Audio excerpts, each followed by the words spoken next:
लाडक्या बहिणीसाठी अतिशय आनंदाची बातमी आहे. लाडकी बहीण योजनेचा जानेवारीचा 19वा हप्ता उपमुख्यमंत्री सुनेत्रा पवार यांच्या हस्ते पुण्यामधून वितरित केला जाणार आहे. कोणत्या तारखेला 19वा हप्ता तुमच्या खात्यावरती येणार आहे, त्या संदर्भातील आज अखेर जी-आर काढण्यात आलेला आहे. जी-आर देखील आपण या ठिकाणी पाहणार आहोत. त्याचबरोबर लाडक्या बहिणींनो, तुमच्या खात्यावरती हा 19वा हप्ता नेमका कोणत्या तारखेला येणार आहे, ती तारीख मी व्हिडिओच्या शेवटी सांगणार आहे. त्यामुळे व्हिडिओ शेवटपर्यंत बघत राहा. या ठिकाणी तुम्ही बघू शकता जी-आर आपल्या हाती आलेला आहे. जी-आरमध्ये या ठिकाणी त्यांनी स्पष्टपणे म्हटलेलं आहे की लाडकी बहीण योजना 19व्या हप्त्याला या ठिकाणी मंजुरी देण्यात आलेली आहे.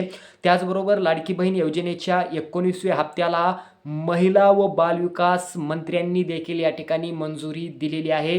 तर मित्रांनो, माझ्या लाडक्या बहिणींनो, आज एक बैठक झाली. या बैठकीमध्ये राज्याच्या उपमुख्यमंत्री सुनेत्रा पवार, त्याचबरोबर राज्याचे मुख्यमंत्री देवेंद्र फडणवीस आणि राज्याचे उपमुख्यमंत्री एकनाथ शिंदे, त्याचबरोबर महिला व बालविकास मंत्री यांची देखील या बैठकीमध्ये उपस्थिती होती. या ठिकाणी आता आपण जी-आर बघतोय. जी-आर बघा, लाडकी बहीण योजना जी-आर क्रमांक 5166/80 आज प्रसिद्ध करण्यात आलेला आहे.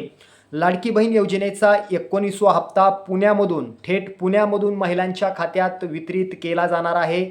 उपमुख्यमंत्री सुनेत्रा पवार यांच्या शुभ हस्ते लाडकीचा 19वा हप्ता वितरित केला जाणार आहे. हा हप्ता कधी वितरित होणार आहे, ती तारीख देखील आपण या ठिकाणी पाहूया. लाडक्या बहिणींनो बघा, लाडकी बहीण योजनेचा 19वा हप्ता उपमुख्यमंत्री सुनेत्रा पवार येणाऱ्या 26 फेब्रुवारीला पुण्यातून वितरित करणार आहेत. म्हणजे येणाऱ्या 26 फेब्रुवारी 2026ला थेट पुण्यामधून उपमुख्यमंत्री सुनेत्रा पवार यांच्या शुभ हस्ते लाडकीचा 19वा हप्ता वितरित केला जाणार आहे. असेच व्हिडिओ तुम्हाला जर बघायचे असतील तर आपल्या महाराष्ट्र ऑल टीव्हीला सबस्क्राईब करा.